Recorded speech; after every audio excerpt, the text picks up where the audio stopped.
سماج میں ولگیرٹی، بے حیائی اور بدتمیزی کو پھیلانے میں ان ریلز نے بہت بڑا کردار ادا کیا ہے۔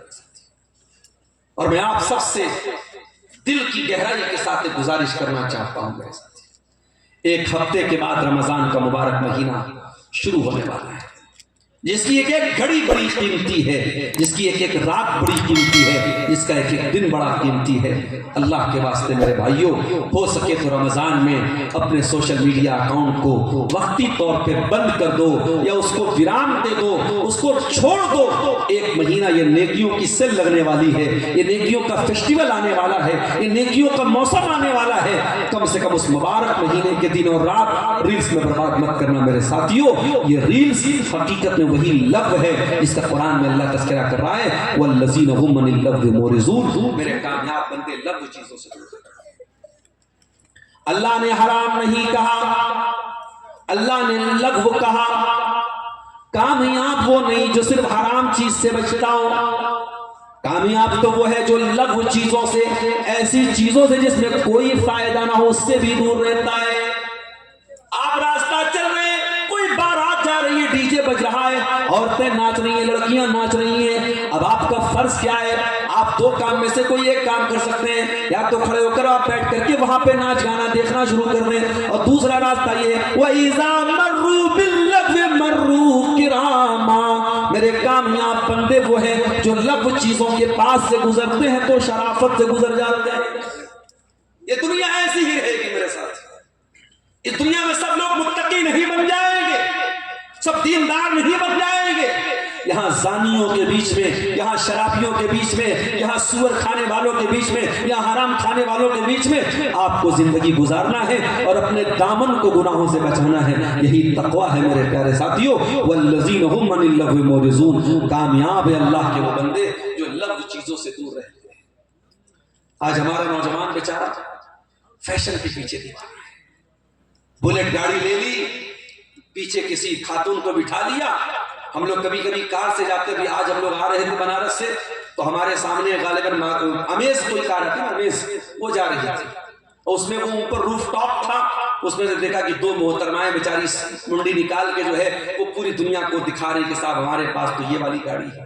کیا تماشے چل رہے ہیں صاحب۔ ہمارے کچھ نوجوان بیچارے فیشن کے مارے اتنے دیوانے ہیں کہ کانوں میں وہ جو ہے کان بھی چھدوا لیتے ہیں، اس میں چھوٹی چھوٹی بالی بھی پہن لیتے ہیں، پھر گلے میں کوئی سونے کی یا چاندی کی لاکٹ بھی پہن لیتا ہے۔ اتنا کرتے ہو تو بھائی چوڑی اڑی بھی پہن لو، لپسٹک بھی لگا لو، مکمل بن جاؤ۔ فیشن کے پیچھے دیوانہ ہے ہمارا نوجوان۔ میرے نوجوانوں، کبھی موقع ملے تو صحابہ کرام کی سیرتوں کو بھی پڑھو۔ ایک مصعب بن عمیر تھے، وہ بھی بڑے فیشنیبل نوجوان تھے، بڑا قیمتی کپڑا پہنتے تھے۔ ان کا کپڑا یمن سے آتا تھا، ان کا جوتا حضرموت سے آتا تھا، صبح کو کوئی اور خوشبو لگاتے تھے، شام کو کوئی اور خوشبو لگاتے تھے۔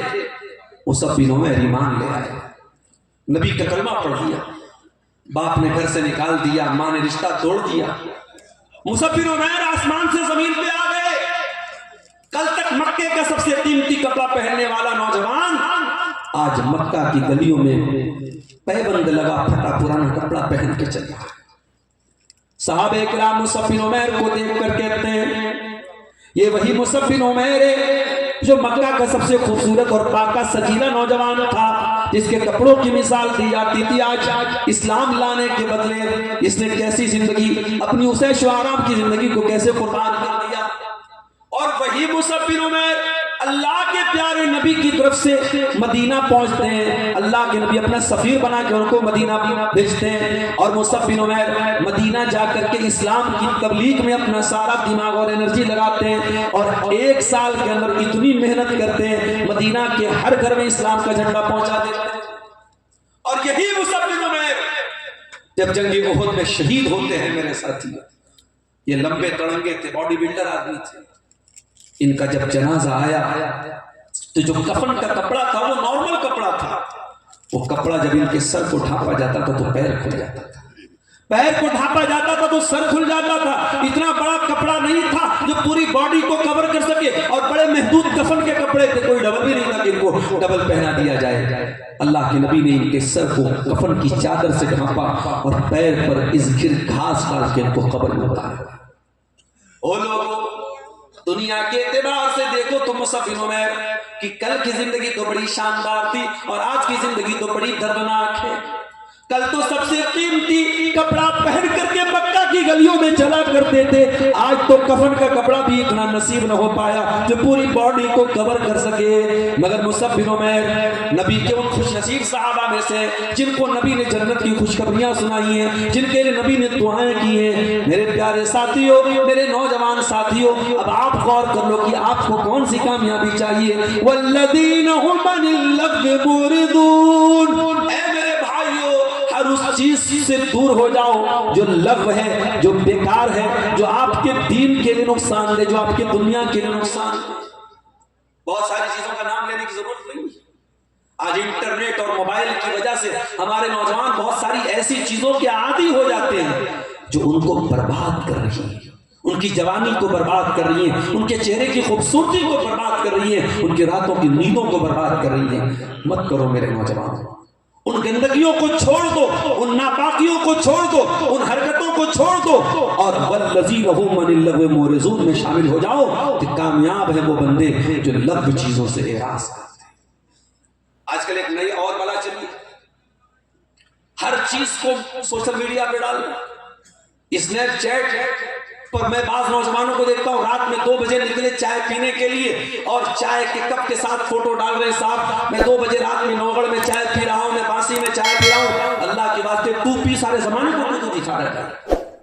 یہ اسنیپ چیٹ کا بلا وجہ استعمال, یہ ہر چیز کو اسٹیٹس پہ لگانے کا جو خمار ہے عورتوں کے اندر بھی ہے. شوہر نے نیا کپڑا دے دیا, پہن کر کے فوٹو کھینچا کر کے اسٹیٹس لگا دیا, اور ماشاءاللہ بڑی تقوی والی تھی تو چہرہ نہیں دکھایا, چہرے پر بڑا سا اسٹار بنا دیا, ایموجی بنا دیا تاکہ پردے کا بھرم بھی قائم رہ جائے اور دنیا کو پتہ لگ جائے کہ ان کے ہسبینڈ ان کو بہت مانتے ہیں, ان کے ہسبینڈ نے ان کو نیا فراق دلایا. یہ ہر چیز شیئر کرنے کی نہیں ہوتی ہے میرے ساتھ.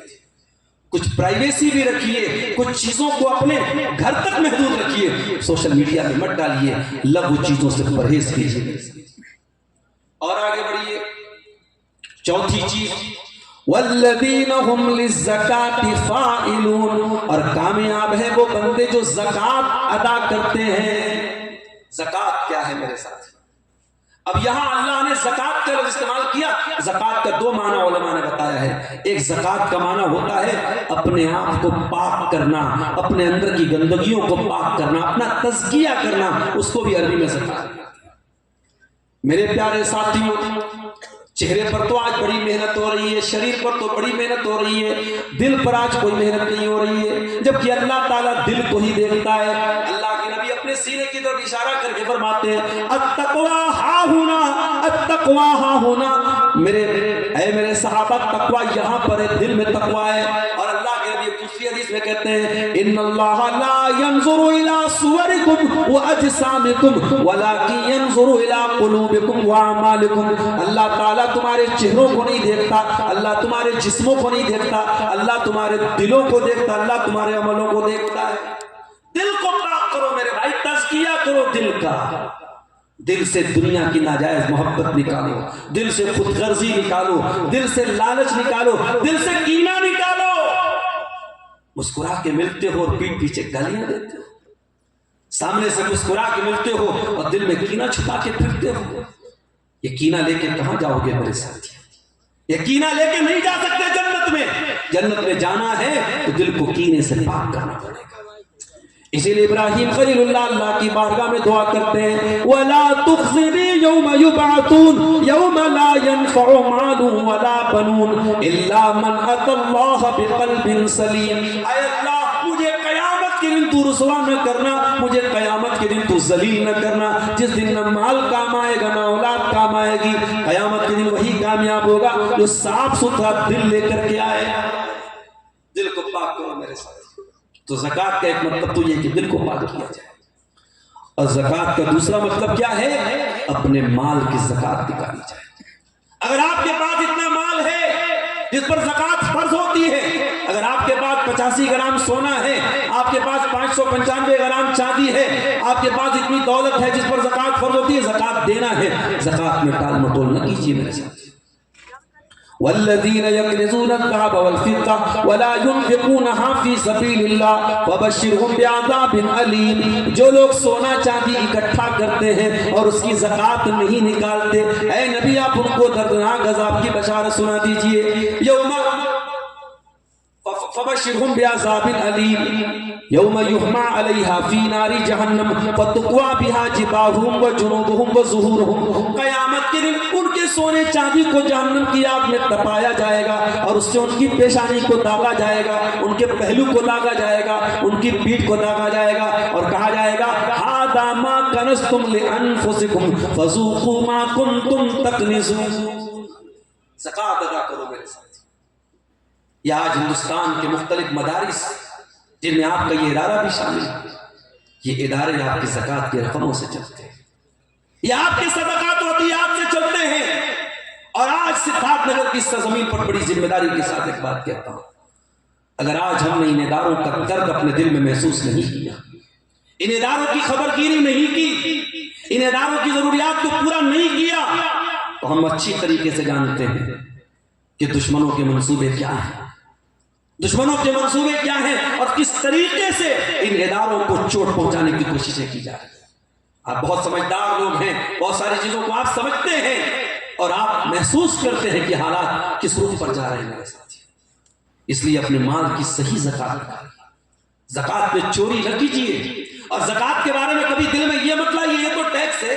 کچھ لوگوں کی زبان سے سنا کہ صاحب ہم تو گورنمنٹ آف انڈیا کو انکم ٹیکس دیتے ہیں، ہم تو جی ایس ٹی دیتے ہیں، تو ہم زکوٰۃ کیوں دیں؟